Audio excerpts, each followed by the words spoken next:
Have you ever wondered why the universe is so quiet? I mean, with trillions of stars and billions of years, it should be absolutely buzzing with life. Well, there's one theory that gives us an answer, and it is terrifyingly logical. It suggests the silence isn't because no one's out there. It's because they're all hiding. Okay, let's get into it. This quote right here from Lucy Sin's incredible novel is really our jumping-off point. And you have to understand, this isn't just a spooky sci-fi line. It's a cold, hard model based on game theory. It imagines the universe not as this vast, empty space ready for exploration, but as a hostile wilderness where being seen is basically a death sentence. And really, this whole theory is an attempt to answer one of the biggest, most haunting questions in science, first asked by the physicist Enrico Fermi. It's a question that honestly gets creepier the more you think about it. Where is everybody? I mean, just think about the numbers. We're talking billions of stars, billions of planets that could have life. The universe has been around for so long. Simple logic says the galaxy should be a cosmic metropolis, absolutely packed with civilizations. But when we look out there, we get nothing, just silence. The dark forest idea says this isn't a coincidence, it's a strategy, a choice made by anyone and everyone who wants to stay alive. So, what are the rules to this terrifying game?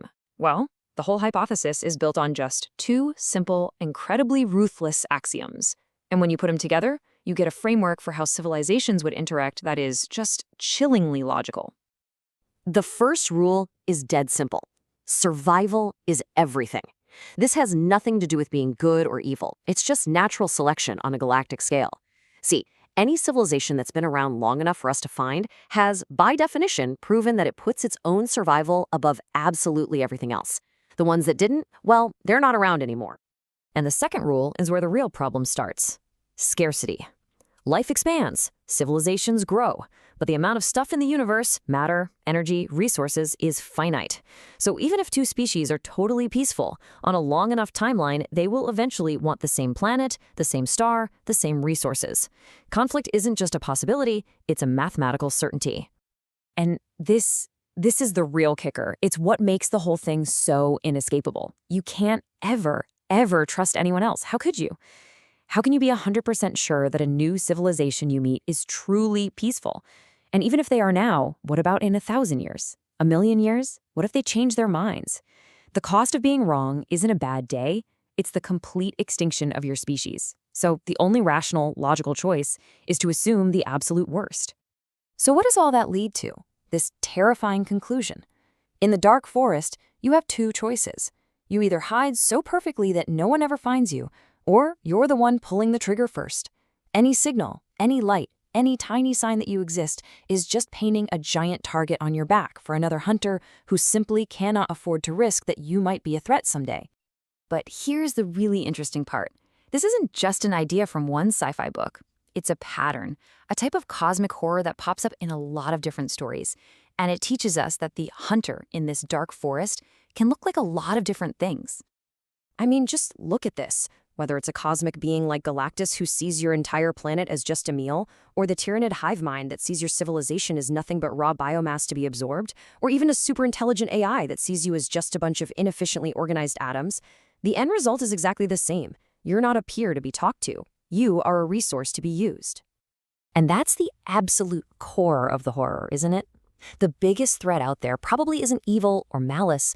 It's the cold, indifferent logic of a system that's way more efficient than you, and it just happens to need the atoms you're made of for something else. It's not personal. You're just in the way. Okay, so that is incredibly bleak. I get it.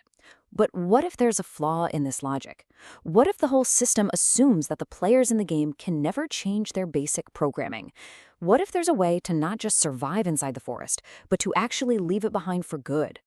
Let's just try to reframe this whole thing for a second. What if running into this brutal, terrifying logic isn't the end of the story?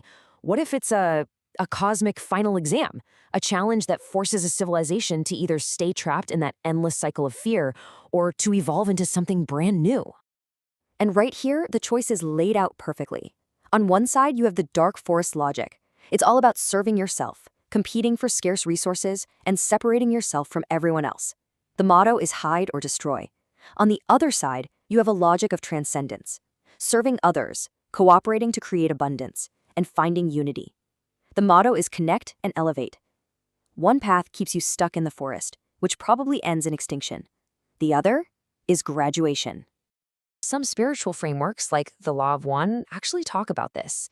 They say consciousness evolves in stages or densities, and our stage, right now, third density, is defined by this exact choice.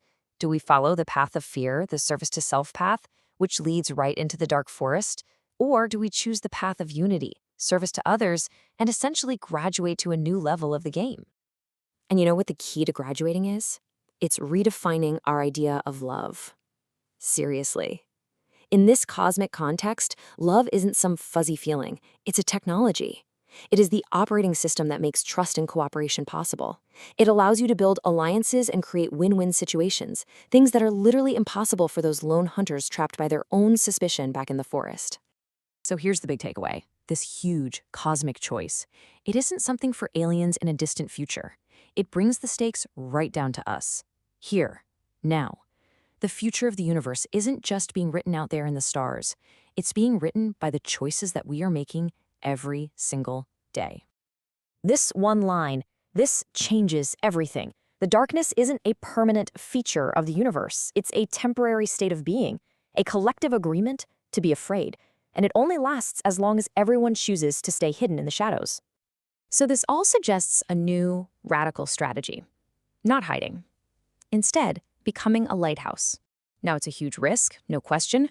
A light in the dark is going to attract predators. But it also attracts allies. It attracts other lighthouses.